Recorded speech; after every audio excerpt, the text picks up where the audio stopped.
All my beautiful viewers ಎಲ್ಲರೂ ಹೇಗಿದ್ದೀರಾ? I hope ಎಲ್ಲರೂ ಚೆನ್ನಾಗಿದ್ದೀರಾ ಅನ್ನೋದು ನನ್ನ ಭಾವನೆ. ಯಾರಾದರೂ ನಾನು ಫಸ್ಟ್ ಟೈಮ್ ಯೂಟ್ಯೂಬ್ ಚಾನಲ್ನ ನೋಡ್ತಾಯಿದ್ರೆ ದಯವಿಟ್ಟು ಸಬ್ಸ್ಕ್ರೈಬ್ ಮಾಡ್ಕೊಂಡು ನೋಡಿ ಅಂತ ಕೇಳ್ತಾ ಇವತ್ತು ವ್ಲಾಗ್ ಸ್ಟಾರ್ಟ್ ಮಾಡ್ತಾಯಿದ್ದೀನಿ. ನಮ್ಮ ಲೇಡೀಸಿಗೆಲ್ಲ ಏನು ದೊಡ್ಡ ತಲೆನೋವು ಅಂದರೆ ಬೆಳಗ್ಗೆ ತಿಂಡಿ ಏನು ಮಾಡೋದು, ಬಾಕ್ಸಿಗೆ ಏನು ಹಾಕೋದು ಅನ್ನೋದೇ ಒಂದು ದೊಡ್ಡ ಯಕ್ಷ ಪ್ರಶ್ನೆ ಅಂತಲೇ ಹೇಳಬೇಕು. ಈವ್ನಿಂಗ್ ಆಗ್ತಿದ್ದಂಗೆ ಅವರಿಗೆ ಟೈಮ್ ಸ್ಟಾರ್ಟ್ ಆಗುತ್ತೆ. ಅಯ್ಯೋ ನಾಳೆ ಬೆಳಗ್ಗೆ ಏನಪ್ಪ ತಿಂಡಿ ಮಾಡೋದು, ಏನಪ್ಪ ಬಾಕ್ಸ್ ಪ್ಯಾಕ್ ಮಾಡೋದು ಮಕ್ಕಳಿಗೆ, ಹಸ್ಬೆಂಡಿಗೆ ಅಂತ ಹೇಳ್ಬಿಟ್ಟು ನಾನು ಹೆಲ್ದಿ ರೆಸಿಪೀಸ್ ಜೊತೆಗೆ ನಾನು ನಿಮ್ಮ ಜೊತೆ ಬರ್ತಾಯಿದ್ದೀನಿ.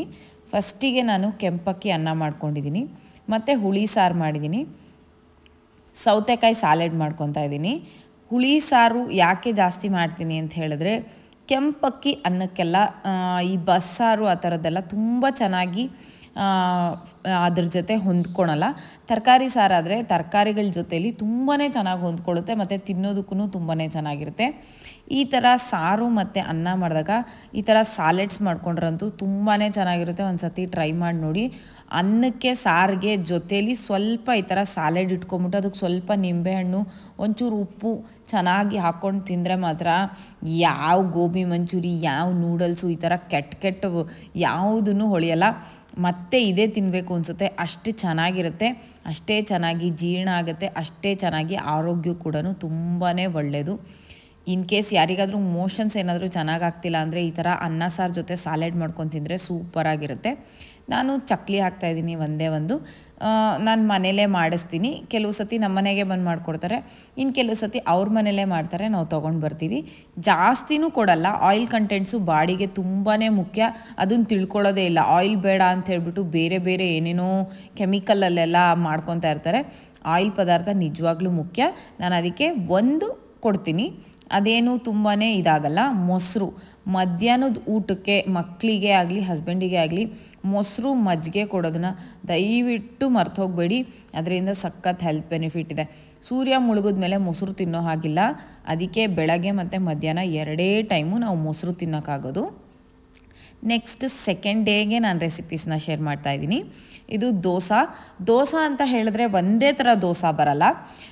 ಮಿಲೆಟ್ಸ್ ದೋಸಾಸ್ ಬೇರೆ ಬೇರೆ ಥರ ಇರುತ್ತೆ. ಅದಕ್ಕೋಸ್ಕರ ನಮ್ಮ ಮನೇಲಿ ಅಭಿನವ್ಗೆ ದೋಸೆ ಅಂದರೆ ತುಂಬ ಪ್ರೀತಿ. ಅದಕ್ಕೆ ಏನು ಮಾಡ್ತೀನಿ, ಆದಷ್ಟು ನಾನು ದೋಸಾಸನೇ ಮಾಡೋದಕ್ಕೆ ಜಾಸ್ತಿ ಇಷ್ಟಪಡ್ತೀನಿ. ಯಾಕೆಂದರೆ ಅದನ್ನು ಮಾಡಿದ್ದೀರಾ ಇದನ್ನು ಮಾಡಿದ್ದೀರಾ ಅಂತ ಮಕ್ಕಳಿಗೆ ಬಲವಂತ ಮಾಡಿ ತಿನ್ನಿಸ್ಬೇಕಾಗಿಲ್ಲ. ದೋಸೆ ಮಾಡಿಬಿಟ್ರೆ ಅವ್ರ ಪಾಡಿಗೆ ಅವ್ರು ತಿಂತಾರೆ. ನಾವು ಯಾವ ಮಿಲೆಟ್ ಹಾಕಿದ್ದೀವಿ ಅಂತ ನಮಗೆ ಮಾತ್ರನೇ ಗೊತ್ತಿರುತ್ತೆ, ಮಕ್ಕಳಿಗೆ ಗೊತ್ತಾಗಲ್ಲ. ಮತ್ತು ಅದು ದೋಸೆನ ನೀವು ಮಾಡಿ ನೋಡಿ, ಮಿಲೆಟ್ಸಲ್ಲಿ ತುಂಬಾ ಚೆನ್ನಾಗೂ ಇರುತ್ತೆ ಮತ್ತು ಸೂಪರಾಗಿ ಕೂಡ ಬರುತ್ತೆ. ಕ್ರಿಸ್ಪಿ ಬೇಕಾ ಇಲ್ಲ ಸಾಫ್ಟಿ ಬೇಕಾ, ಎರಡು ಥರ ಕೂಡ ನಾವು ಮಾಡ್ಕೋಬೋದು. ಆ ದೋಸೆಗೆ ಆಲೂಗೆಡ್ಡೆ ಪಲ್ಯ ಮಾಡಿದ್ದೀನಿ. ಅಭಿನವ್ ಚಟ್ನಿ ಇಷ್ಟಪಡಲ್ಲ, ಅದಕ್ಕೆ ನಾನು ಚಟ್ನಿ ಹಾಕ್ತಾಯಿಲ್ಲ. ನನಗೆ ಚಟ್ನಿ ಇಲ್ಲ ಅಂದರೆ ದೋಸೆ ತಿನ್ನೋಕ್ಕೆ ಆಗಲ್ಲ. ನನಗೆ ಚಟ್ನಿ ಹಾಕ್ಬೇಡಿ, ಸ್ವಲ್ಪ ಪಲ್ಯ ಜಾಸ್ತಿ ಹಾಕಿ ಅಂತ ಹೇಳ್ದೆ. ಇನ್ನೊಂದೇನು ಅಂದರೆ ಸ್ಯಾಲೆಡ್ ಹಾಕ್ತಾಯಿದ್ದೀನಿ. ಕ್ಯಾರೆಟ್ ಸ್ಯಾಲೆಡ್ ಮಾಡಿದ್ದೀನಿ.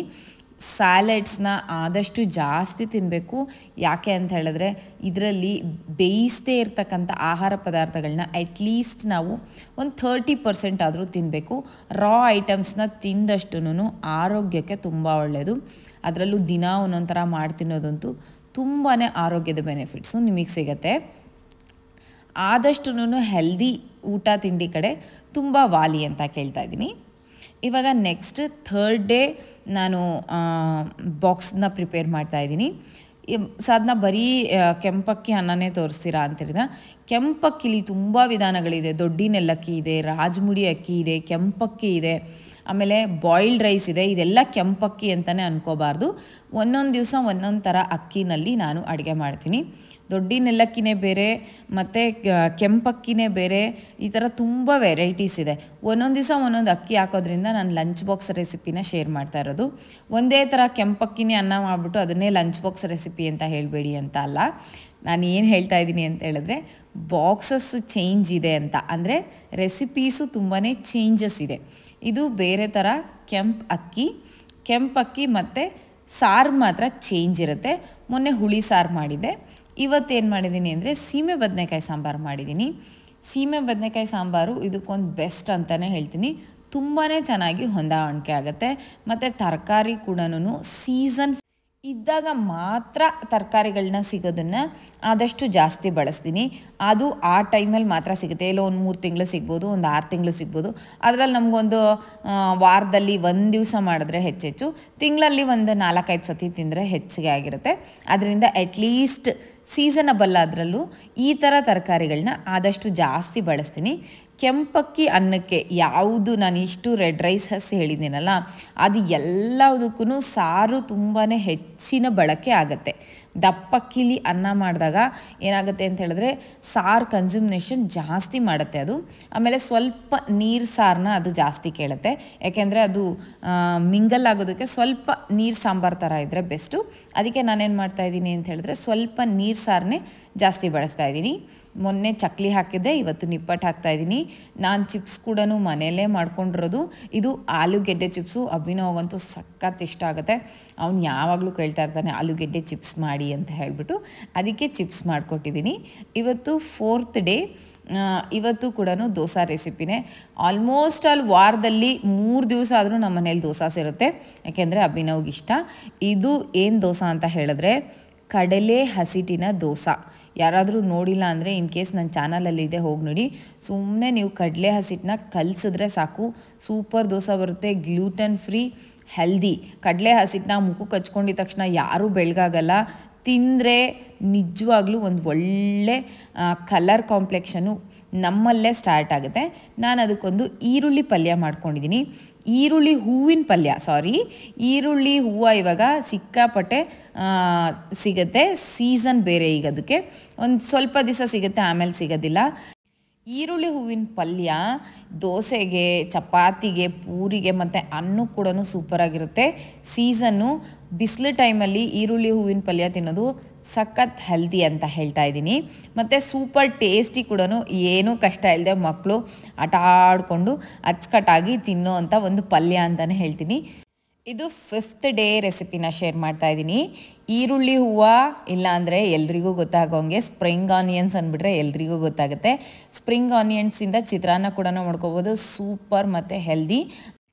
ಖಾರ ಮನೇಲಿ ಮಾಡ್ಕೊಂಡಿದ್ದಲ್ಲ, ಹೊರಗಡೆದು. ಮೊಸರು ಹಾಕೋಣ ಅಂತ ಹೇಳ್ಬಿಟ್ಟು ಮೇಲ್ಗಡೆ ಉಪ್ಪು ಹಾಕಿದೆ, ಆದರೆ ಮೊಸರು ಎತ್ಕೊಂಡಿರಲಿಲ್ಲ. ಹೊರಗಡೆ ಇವತ್ತು ತಂದ್ಕೊಡೋಣ ಅಂತ ಅಂದ್ಕೊಂಡು ಬರೀ ಉಪ್ಪು ಹಾಕ್ಕೊಂಡು ತೊಗೊಂಡು ಹೋಗಿ ಕೊಟ್ಟಿದ್ದೀನಿ ಅಭಿನವ್ಗೆ. ಇವಾಗ 6th ಡೇ. ಹುರುಳಿ ಕಟ್ ಮಾಡಿದ್ದೀನಿ. ಇದರಲ್ಲಿ ನೀವು ಬಸ್ಸಾರು ಕೂಡ ಮಾಡ್ಕೋಬೋದು, ತುಂಬ ಜಾಸ್ತಿ ಆಗುತ್ತೆ. ಮತ್ತು ನನಗೆ ಅಭಿನವ್ಗೆ ಹುರುಳಿ ಕಟ್ಟು ಸಾರು ಅಂದರೆ ಸಖತ್ ಇಷ್ಟ. ಅದು ಸ್ವಲ್ಪ ಜಾಸ್ತಿ ಹಾಕ್ಕೊಂಡ್ಬಿಟ್ಟು ಅನ್ನ ಹಾಕ್ಕೊಂಡು ತಿಂದ್ರಂತೂ ಬೇರೆ ನೆಕ್ಸ್ಟ್ ಲೆವೆಲ್ ಅಂತಲೇ ಹೇಳ್ತೀನಿ. ಹಾರ್ಸ್ ಪವರ್ ಬೇಕು ಅಂತ ಹೇಳಿದ್ರೆ ಯಾವುದ್ಯಾವುದೋ ಜ್ಯೂಸ್ ಕುಡಿದ್ರೆ ಆಗೋದಿಲ್ಲ, ಇಲ್ಲ ಏನಾದರೂ ಪೌಡರ್ಸ್ನ ತೊಗೊಂಡ್ರೆ ಆಗೋದಿಲ್ಲ. ನಿಜವಾಗ್ಲೂ ಹಾರ್ಸ್ ಪವರ್ ಬೇಕು ಅಂದರೆ ಹುರುಳಿ ಕಾಳನ್ನ ಅತಿ ಹೆಚ್ಚಾಗಿ ಬಳಸಬೇಕು. ಹಸಿದು ಕೂಡ ತಿನ್ಬೋದು, ಸ್ಯಾಲೆಡ್ಸ್ ಮಾಡಿ ತಿಂತೀವಿ. ಇದು ನನಗಂತೂ ಅಭಿನವ್ಗಂತೂ ಮೆಚ್ಚಿನ ಅಡುಗೆ ಅಂತಲೇ ಹೇಳ್ಬೋದು. ನಾವು 3 ಹೊತ್ತು ಇದನ್ನು ಕೊಟ್ಟರೆ ತಿಂತೀವಿ. ಇದರ ರುಚಿ ನೋಡಿ ಆಮೇಲೆ ಚೆನ್ನಾಗಿದೆ ಅಂತ ಹೇಳ್ಬಿಟ್ಟು ದಯವಿಟ್ಟು ಕಮೆಂಟ್ ಬಾಕ್ಸಲ್ಲಿ ತಿಳಿಸಿ. ಇದೊಂದು healthy recipe, lunch box recipe ಅಂತಲೇ ಹೇಳೋದಕ್ಕೆ ನಾನಂತೂ ಇಷ್ಟಪಡ್ತೀನಿ. ಮತ್ತು ಇವತ್ತಿನ ಈ ವ್ಲಾಗು 6 ದಿವಸದ ಅಡುಗೆನಲ್ಲೂ ನೋ ಮೈದಾ, ನೋ ಶುಗರ್, ಕೆಮಿಕಲ್ಸ್ ಇಲ್ಲ, ಗ್ಲೂಟನ್ ಫ್ರೀ, ಸಖತ್ ಹೆಲ್ದಿ ಐಟಮ್ಸ್ನ ನಾನು ನಿಮ್ಮ ಜೊತೆ ಶೇರ್ ಮಾಡಿದ್ದೀನಿ ಅಂತ ನಾನು ಅನ್ಕೋತಾ ಇದ್ದೀನಿ. ಇದು ಯಾವುದೇ ಪ್ರಚಾರ ಅಲ್ಲ. ಆದಷ್ಟು ಈ ಥರ ಊಟ ತಿಂಡಿಗೆ ಮನವೊಲಿಸಿ ಮಕ್ಕಳಿಗೆ ಅಂತ ಹೇಳೋದಕ್ಕೆ ನಾನು ಈ ಲಂಚ್ ಬಾಕ್ಸ್ ರೆಸಿಪಿನ ನಾನು ನಿಮ್ಮ ಜೊತೆ ಶೇರ್ ಮಾಡ್ಕೋತಾ ಇದ್ದೀನಿ. ಕೆಂಪಕ್ಕಿ ಅನ್ನನ ಸ್ವಲ್ಪ ಸಾಫ್ಟಾಗಿ ಮಾಡ್ಕೊಂಡಿದ್ದೀನಿ. ಹುರುಳಿ ಕಟ್ಟು ಮತ್ತು ಒಂದು ಚಿಕ್ಕ ರಸಾಯನ ಹಾಕ್ತಾಯಿದ್ದೀನಿ. ಸ್ವಲ್ಪ ಹುರುಳಿ ಕಟ್ಟು ಬಿಸಿ ಇದ್ದಿದ್ದರಿಂದ ಸ್ವಲ್ಪ ತೆಗೆದಿಟ್ಟಿದ್ದೆ. ಆಮೇಲಿಂದ ಬಾಕ್ಸ್ನ ಕ್ಲೋಸ್ ಮಾಡ್ತಾಯಿದ್ದೀನಿ. ಈ ವ್ಲಾಗ್ ಎಲ್ರಿಗೂ ಇಷ್ಟ ಆಗಿದೆ ಅಂತ ಭಾವಿಸ್ತಾ ಇದ್ದೀನಿ. ಇಷ್ಟ ಆದರೆ ಒಂದು ಲೈಕ್ ಮಾಡಿ, ಶೇರ್ ಮಾಡಿ, ಕಮೆಂಟ್ ಮಾಡಿ. Love you guys. Bye bye.